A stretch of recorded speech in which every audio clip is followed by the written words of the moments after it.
People assume their homeowner's insurance automatically keeps up with reality. The reality is, it often lags, and you usually find out when you can least afford the surprise. If you own a home, this matters even if you have good coverage and a fixed-rate mortgage.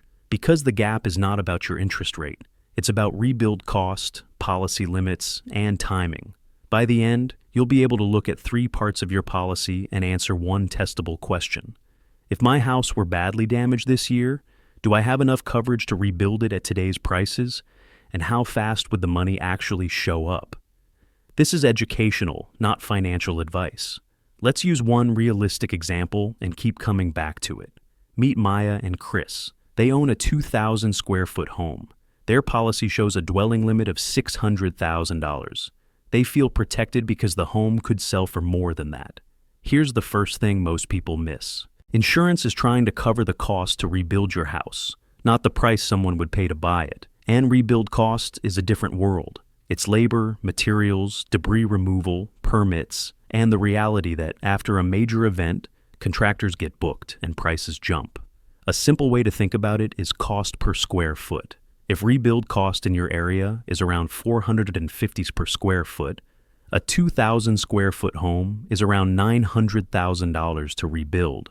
If your dwelling limit is $600,000, you are not a little short. You're $300,000 short. That's the rebuild gap. And it can grow quietly over time because your policy updates once a year, while costs can move faster. Now, underinsurance doesn't always come from one big mistake. It usually comes from 3 smaller ones stacking together, a limit that lagged, a deductible that got bigger, and coverage that is narrower than you assumed. So, here are the 3 signals to watch. These are concrete, checkable, and they tell you if you're drifting into trouble. Signal 1 is the Coverage A math. Coverage A is the dwelling limit, the part that pays to rebuild the structure. Where to look is your declarations page. Then compare it to a replacement cost estimate, either from your insurer's tools or an independent estimator. Direction matters. If your Coverage A divided by your square footage is below local rebuild ranges, you are in the danger zone. Timing and lag matter too. Most policies reset Coverage A at renewal. Rebuild costs can move during the year, so the gap often shows up right after a big local shock, not on the day you renew. Back to Maya and Chris. Their Coverage A is $600,000. Divide that by 2,000 square feet. That's $300 per square foot. If current rebuild is closer to 400 feet, they're under by about 1/3. Signal 2 is endorsement drift. This is the quiet way a policy looks normal, but the protection is thinner than you think. Where to look is also the declarations page and the endorsements section. You are looking for things like extended replacement cost, inflation guard, ordinance or law coverage, and adequate additional living expense. Direction matters. If those are missing, capped low, or reduced at renewal, your rebuild risk is higher, even if Coverage A looks decent. Timing and lag matter. Endorsements change at renewal or by a midterm notice. A lot of people never read those notices because the premium auto pays. Signal 3 is market stress showing up in your renewal. This isn't about your personal behavior. It's about your area becoming harder to insure. Where to look is your renewal packet and any non-renewal or coverage change notice. Direction matters. Big premium jumps, higher deductibles, new exclusions, or a non-renewal letter are signals that the insurer thinks risk has changed. Timing and lag matter. These notices usually arrive 30 to 90 days before renewal. That's the window where you still have options. After the renewal date, choices shrink fast. Now, let's talk about why the rebuild gap is so common. Because the number on the policy is not a live market quote. It's an estimate, and estimates can be wrong in 3 predictable ways. First, people anchor to home value. If the home sells for $950,000, they assume $600,000 of dwelling coverage must be fine. But sales price includes land. It includes location. It includes demand. Rebuild cost is about inputs and labor. Second, improvements get out of sync. You redo a kitchen, add a room, upgrade finishes. The insurer's model might not know, or it might lag. You think you updated coverage, but you updated it based on last year's assumptions. Third, the bad scenario is not a normal year. After a disaster, rebuilding is not a calm, competitive marketplace. It's a surge. Contractors and materials get scarce. Permits slow down. Temporary housing is expensive. So, your average rebuild estimate can be too low exactly when you need it most. Back to Maya and Chris. They did a remodel 2 years ago. New cabinets, new flooring, higher-end appliances. Their dwelling limit barely moved. Their insurer's model never truly caught up. Here's the part that changes your month. Even if you have enough coverage on paper, the cash flow during a claim can still wreck you. Because claims are not one clean check, they are a process. Most policies pay actual cash value first, then replacement cost, after you prove you repaired or replaced. That means depreciation can hold back money early. And if you don't have enough cash to start the rebuild, you can get stuck. Let's put numbers on it. Imagine $250,000 of damage. If depreciation holdback is 20%, that's $50,000 you don't get up front. You get it later, after receipts in progress. If Maya and Chris have to front $50,000 just to get to the next draw, that's not an insurance question anymore. That's a liquidity question. And then there's the deductible. A lot of people think deductibles are a flat $1,000.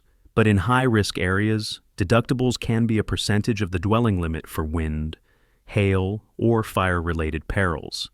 If your deductible is 2% of a $600,000 dwelling limit, that's $12,000 out of pocket before the claim even starts paying. So, underinsurance is not only, do I have enough? It's, can I survive the timeline? That's why the declarations page is not boring. It's a cash flow document.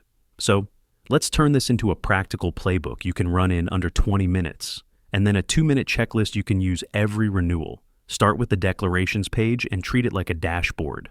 Line item 1 is coverage A, the dwelling limit.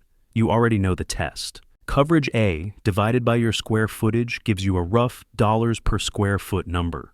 You do not need a perfect estimate to spot a problem. You need a sanity range. If your number is clearly below what it would cost to rebuild in your area, that is the first warning. If it is close, that is not safe. It just means you need the next 2 checks.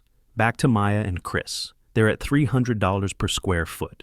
If realistic rebuild costs in their area are closer to $450s, the gap is not subtle. That gap would not show up during a normal year. It shows up during the bad year. Now, line item 2 is your deductible structure. You want to know if it is flat or percentage-based and whether different perils have different deductibles. Where to look is the declarations page again and any special deductible section. If you see 1%, 2%, 5% next to wind, hail, named, storm, wildfire, or all other perils, you're in the percentage world. Here's the quick math. 2% of $600,000 is $12,000. 5% is $30,000. And notice what that does. It changes the story from insurance pays for disasters to insurance pays after you write a very large first check. For Maya and Chris, if they already feel stretched each month, a $12,000 deductible is not a small detail. It's the difference between starting repairs immediately and waiting, which can increase total loss. Now, line item 3 is additional living expense, sometimes called loss of use. This is the coverage that pays for temporary housing while repairs happen. People underweight this because they think, I'll just stay with family. Then reality hits. School zones, commutes, pets, available rentals, and the simple fact that after a disaster, short-term housing gets expensive. Where to look is the declarations page for coverage D, or loss of use. Direction matters. If it's a percentage of coverage A, it scales with your dwelling limit. If it's capped low, you can run out of coverage while the house is still unlivable. A simple number example.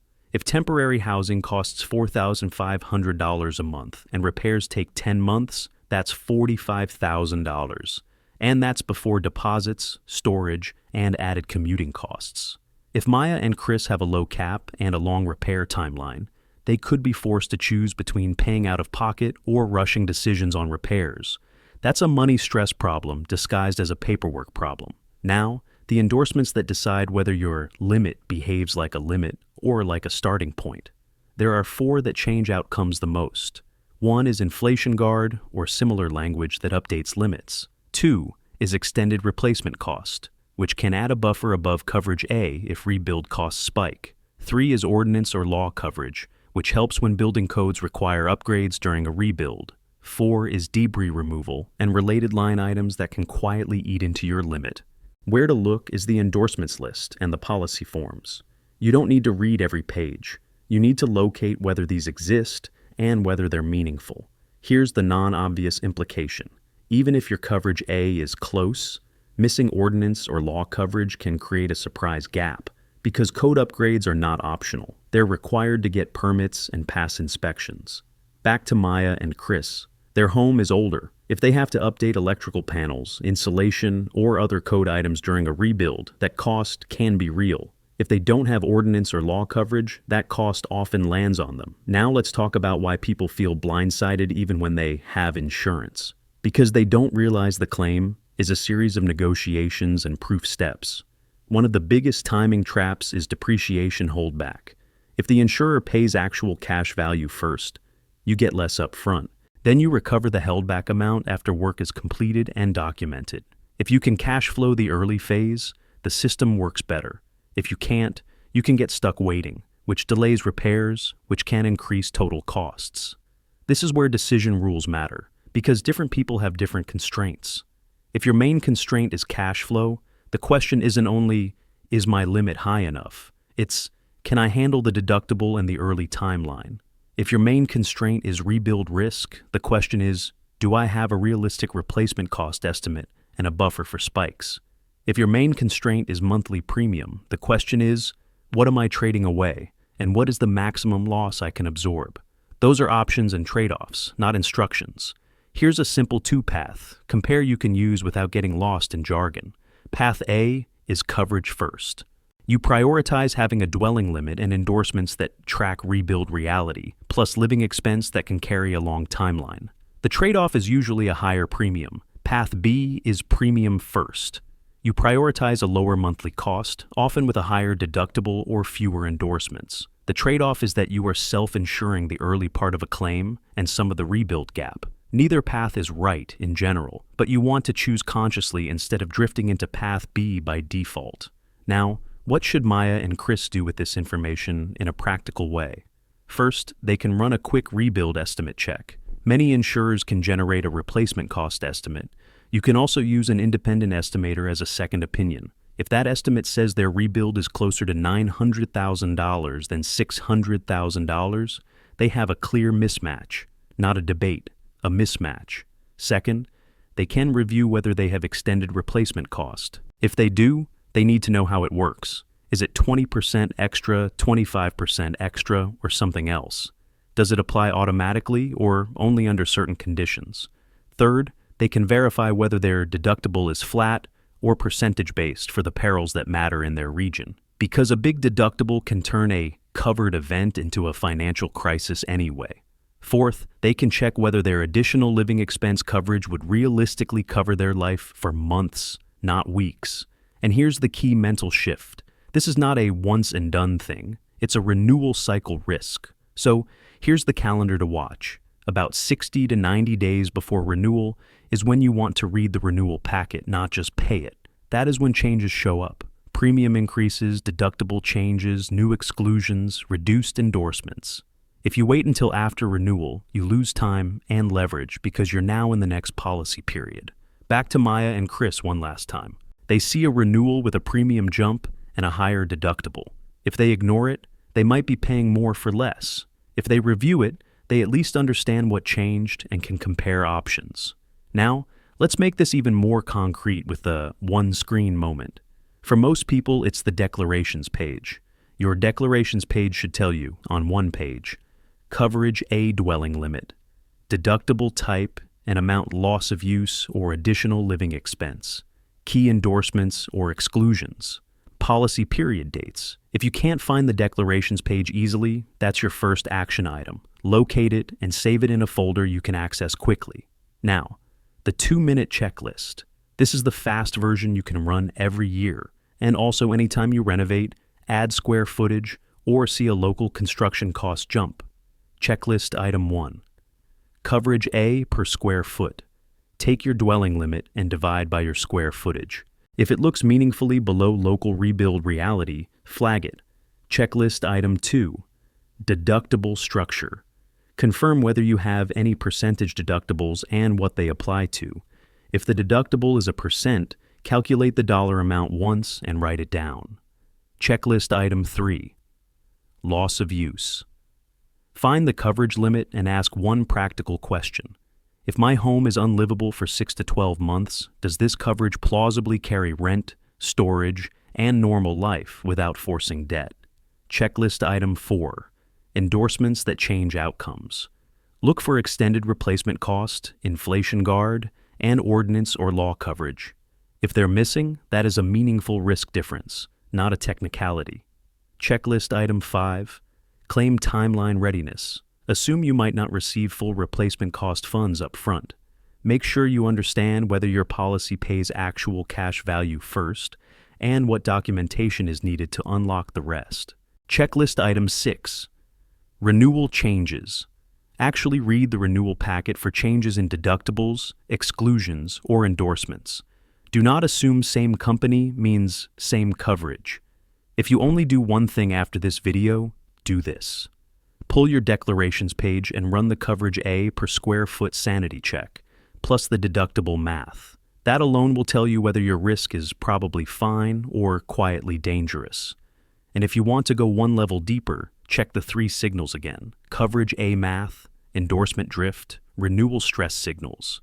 Because the goal is not perfect certainty, the goal is to avoid the kind of surprise that turns a bad event into a multi-year financial setback. If this helped, subscribe to the Wealth Blueprint for more clear money breakdowns. And leave a comment with the next topic you want covered, or the one part of today's video you want explained even simpler.